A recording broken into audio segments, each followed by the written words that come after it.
In at number 10, we have got the uterranis, and although this creature is just viewed as a creature which is going to buff all of your creatures in a boss fight, don't know why I said creature that many times in a sentence, but either way, this thing is obviously mainly used to buff creatures in a boss fight with its courage roar, but it also just works as a pretty decent carnivorous mount, and you can actually do bosses with this dinosaur, which most people probably wouldn't consider doing, and maybe it's not the best option. If you go to something like a Rex, you probably have a higher success rate, but you could definitely do it with something like the UT, and you can have a pretty decent success rate nonetheless. And actually using a UT in some cases can be a lot better than the Rex, because they're much more mobile creatures and you may just like them more, and if you breed them and you get some really good ones, they can be really good for that use. They're just general great meat harvesters and hide harvesters as well, because they kill loads of creatures.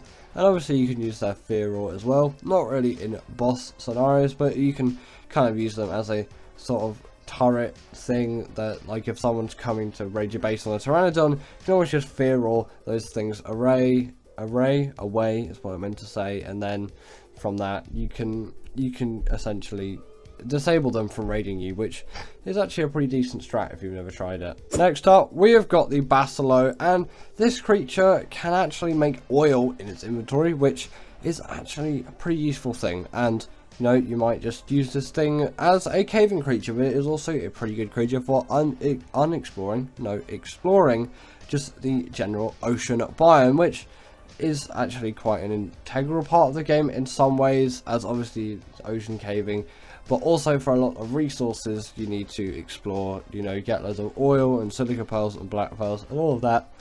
And I know they do have a depth limit, but still that doesn't really hinder them, and again they are immune to jellyfish and electric eels. I say it a lot on the channel, and that is something huge about these creatures. And they also do have an X variant, so there's an even better version of these creatures out there, and they can also make little rainbows as well when they jump out of the water, which is actually quite cute. I know it doesn't really affect their abilities and their uses, but you know, just a nice cool feature which might brighten up your day. Next up, we have got the Derry, and this creature has to be here as it is just so good at gathering all kinds of resources, which obviously makes it a very versatile creature in all kinds of anything really, and especially that fiber gathering, as fiber is one of the most essential resources in the game, and you'll pretty much struggle to find a better creature than a Derry which can actually gather fiber. And obviously you can use a sickle, or you can use a moss chop, so that's another great creature for you to use for this. The Derry just does it better, and it's pretty easy and accessible to tame. You just have to be level 69. Nice. That joke gets me every single time, but you know, it's actually pretty hard to find a really decent fiber gatherer, and this is a really decent fiber gatherer, but obviously it can gather all kinds of berries, wood, thatch, and all of that. And it's also pretty decent for the dragon boss fight because it's a herbivore, so it doesn't get affected by the dragon's fire attack, which is particularly lethal to carnivores and not very friendly to them whatsoever. So you know, that's where the benefit of this comes in. But sadly, you can't just use meat to heal them. You have to use something like sweet vegetable cake, and that is frankly quite expensive, so that is a downside. But apart from that, they really are great creatures. In at number 7, we have got the baryonyx, and this creature is just so good at caving, but it is also great at several other things as well. But the caving does just make it inherently versatile in itself, because being able to do caves and all kinds of caves and travel around many situations in caves is inherently versatile, and obviously it's a really great underwater mount as well, so that is again another really great use for this creature. And they do obviously have that spin attack, so they can stun creatures up to the size of a megalodon, which does play huge benefit in their ability. And if you do have one of those things, I definitely recommend you getting one of these things into the water, not just using it predominantly as a land creature, although you probably will predominantly use it as a land creature. Get it in the water and you get its feet wet and actually use it in the water, and you'll probably find that you really like this creature in that environment as well. Yeah, maybe it doesn't have the greatest amount of speed like some of the newer creatures out there, but considering it spawns on the island, you really can't go wrong with this creature. So that is why I put the Barry in at the number 7 spot, and you can see there that Megalodon is just completely frozen. So if you're in a pinch and you need to get out of a sticky situation, you can always do it with the Barry. Next up, we have got the Rhino Ganatha.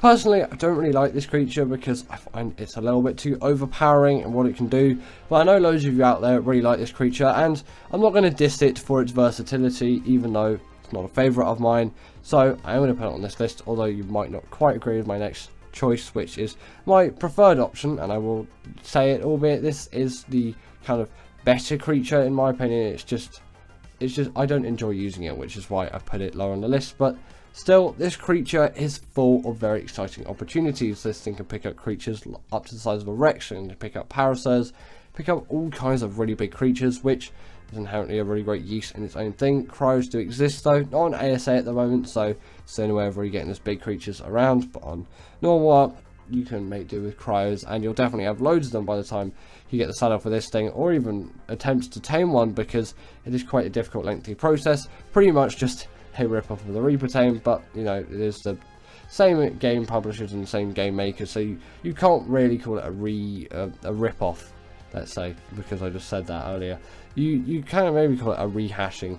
It's a little bit different, of course, because the way you get 100% effectiveness is with all of those resources which are just on screen there, and if you feel like it's too unnecessary to read all of those, then it's probably too unnecessary to get all of those to actually get 100% effectiveness, and you're not bringing this thing to a boss fight. Don't really think that is very useful or worth your time. I just recommend saving the highest level when you can, and you don't need that 100% effectiveness. It's fine, you can just wait it out and you'll be good. But if you really are a perfectionist, obviously I'm not going to stop you from doing that. Also, these creatures are really great at raiding bases. Like, they deal a heck of a lot of damage. They're really quick flyers, they have a lot of carry weight, so you can transport a lot of metal around with them, and they are just inherently really big, beefy creatures, but not as big as maybe you would expect. Obviously these things don't have a platform saddle like the Quetzal, so that still does have a slight gain over this thing, but it is a really versatile creature. Although personally I don't really like it, and kind of what it is, the creature, I think it's too overpowering. I'll still admit it's a very versatile creature. Now in at number 5 we've got the Argie, and this creature just had to be here for me above the Rhino Ganatha because I think it's a superior creature. It fits into the game more, and I really like its regen ability, the fact that its saddle acts as portable smithy, and it really seems to fit into the game, and it's a pretty easy tame as well. Not saying that the Rhino Ganatha tame being really difficult like devalues it as a creature. No, it's a much higher level, so you would expect a harder tame method, but still I think again that does kind of make the Argie a lot more accessible. Albeit yes, the Argie can't pick up anything like Rexes and all of that. I think that is personally a little bit stupid. I should really stop ranting on about the Rhino Ganatha, because I know those of you out there really like it, so I'm going to stop that. I'm just going to talk about the Argie, because I don't really think I should be dissing your opinions, although I should express mine. I think I've done it enough, haven't I? Either way, the Argie can pick up a wealth of creatures. Obviously it does have that regen buff when it kills a dead thing. Well, it's alive and then it kills it, and then it's dead and then it eats the dead thing, and then it gets the regen buff. And then it has obviously a portable smithy as its saddle, which is useful because this thing's it's got really great weight stats, so you can get around really quickly and easily just in the general area, and then from that you can take loads of metal to and fro wherever you're going, and yeah, that does play a huge benefit in your advantage. So the Argie at number 5. Next up we have got the Shadowman, and this is just one of those creatures where it's so densely packed with abilities it kind of has to make the list, or this list just really isn't right. The Shadowman has the hydration buff. The Shadowman can really jump to insane heights that no flyer is safe, and also on top of that it does have the pack buff and go invisible, and it's a really great swimmer. It's just really mobile. Again, can jump extremely high into the air. It can also charge up its damage as well, doing even more. It's just such a great boss creature, and just great for general travel, mobility, general combat, PvP scenarios, PvE scenarios, you name it, this thing is really good for it. The only real downside is the lack of armor from a saddle, but they have natural armor, so I guess that kind of accounts for it. It's not quite as bad as a Wyvern, where they just have absolutely nothing at all. And as you can see there, it's so good underwater, and actually quite a lot of people demote it for that and they just use it for combat, but it's a pretty good underwater caving creature too, and somewhat of a Baryonyx replacement, although I tend to prefer the Baryonyx just a little bit for those scenarios. At number 3 we have got the Desmodus Draculae, and this thing is it's one of those creatures where it's maybe it doesn't have the most amount of resources, not resources, abilities, let's say. Obviously it does have the gliding ability and it can farm blood bags, but it has really unique abilities that makes it so versatile. And obviously that sanguine elixir allows for creatures to be tamed so easily, as 30% of it is done right there with just a click of a button. And the blood bag farming is invaluable really, because the blood bags were just such a pain to get before this creature came out. Obviously it's tamed with blood bag, so you still need to do that quite lengthy process to get your first one, but just get a really low level one for your first one, get the lowest you can, and then use that to farm loads of blood bags, and then get the highest level that you can. That's my recommended strat anyway.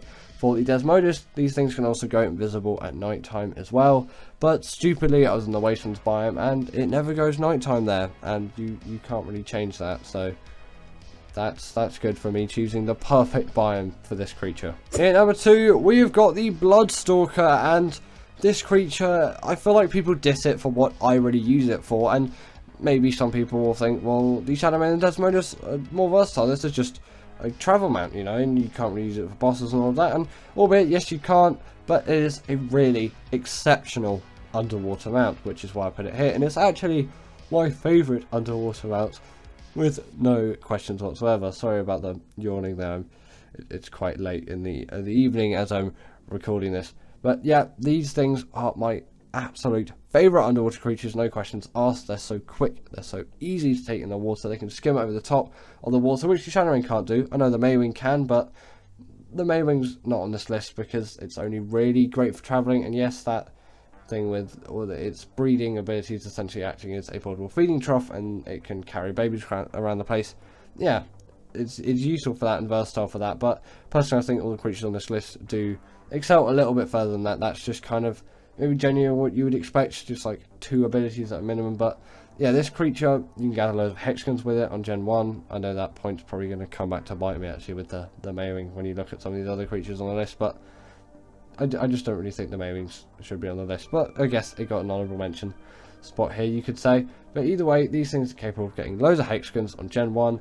They're really fast travelling creatures, of course. They're really great underwater, really quick. Obviously, you take them with blood bags. So easy to get with the Desodus. You might as well just do that and then tame yourself a really high level Blood Stalker, because it will be saving you the most time, unless you're just using creatures on Gen 1 or Gen 2, whatever map you're taming this thing on, if you want to go the more authentic route. And finally, in at number 1, we have got the Donicus, and this creature can deal bleed damage to bosses, which inherently makes it really versatile for every boss, apart from the bosses on Extinction, of course, because of that bleed ability. It's just so useful for getting all of that done, and its abilities are quite versatile as well. It's a really great travel mount. This thing does take no full damage whatsoever, which is a pretty rare occurrence on any kind of dinosaur, so it's nice to see. And the fact that it can latch onto creatures and just rip them to shreds with that bleed ability truly is a sight to be seen. And again, to my knowledge, no other creature can do this, and no one has seemed to have questioned me on it over the however long I've been doing top 10s, months and months now. It's coming up to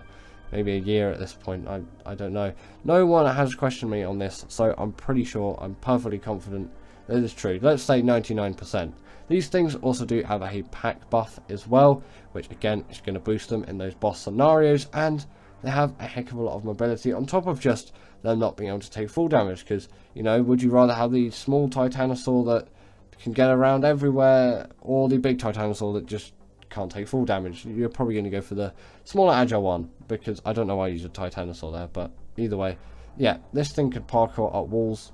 That's actually quite useful. Maybe not as elegant as a solution as the Thyla, because those things can just kind of walk up them, run up them as you wish, but it does the same thing. It just in some ways is a little bit more janky, but you get used to it, and actually after a while, it kind of ends up being a little bit better. The top 10 most forgotten Ark tames. In at number 10, we have got the Ashettina. And, this creature is often forgotten about by most Ark players. And although it isn't potentially the most useful, I do think a lot of Ark players forget it exists, even though it's pretty much the top of every creature list when it comes to the alphabetical.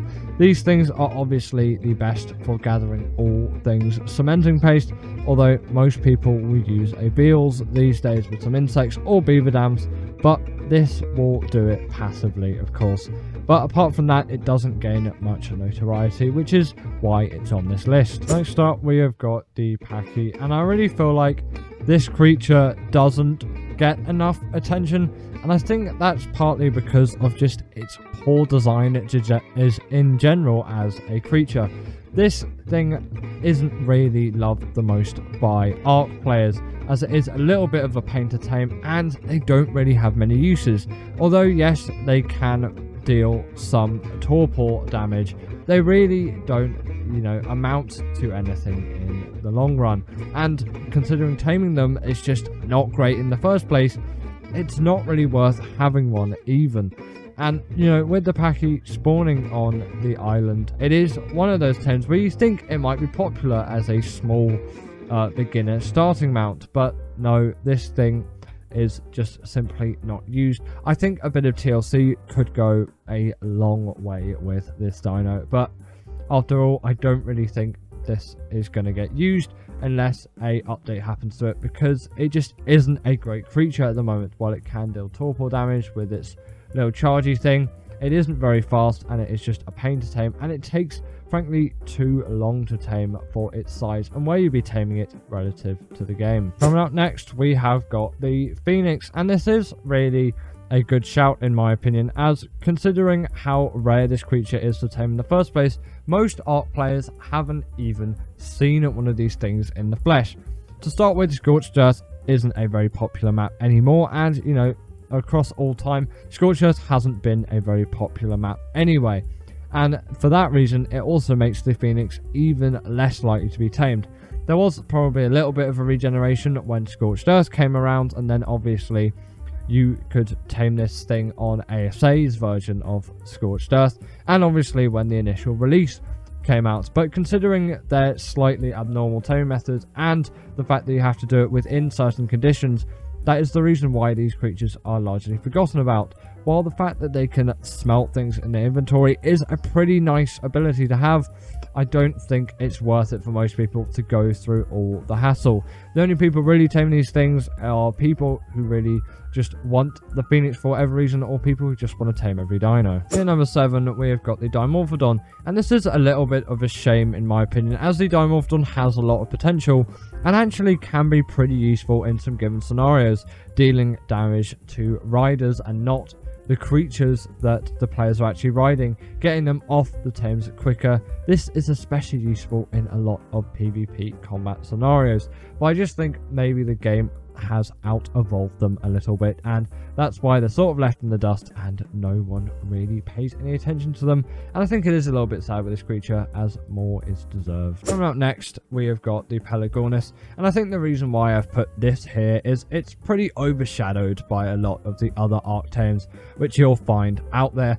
The Pelagornis is a little bit of a pain to tame compared to some others, and it usually isn't the one you'll first go for. Of course you go for the Pteranodon first, because the Pelagornis saddle is unlocked after the Pteranodon, and once you've got Pteranodon, you're probably going to progress up to an Argie.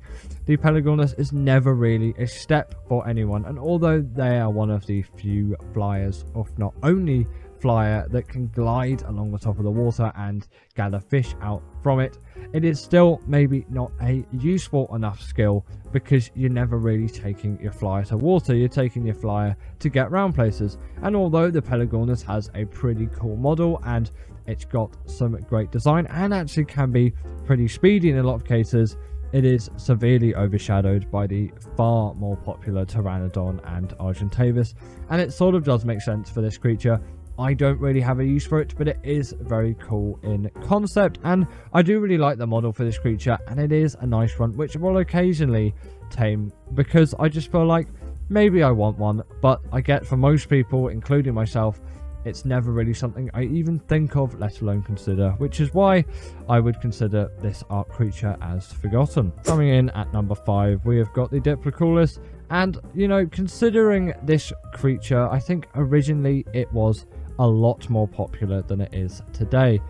because essentially this acts as a portable diving suit, which is pretty neat when you think about it on concept, and you think people would be using this thing a lot, but considering it spawns in the swamp and its tame method isn't so desirable, it really isn't tamed by many, and Sarcos and just general underwater tames that you'll find in the ocean are much more preferable compared to this thing, and you can just put a scuba tank on your back and you don't have to worry about the whole oxygen thing.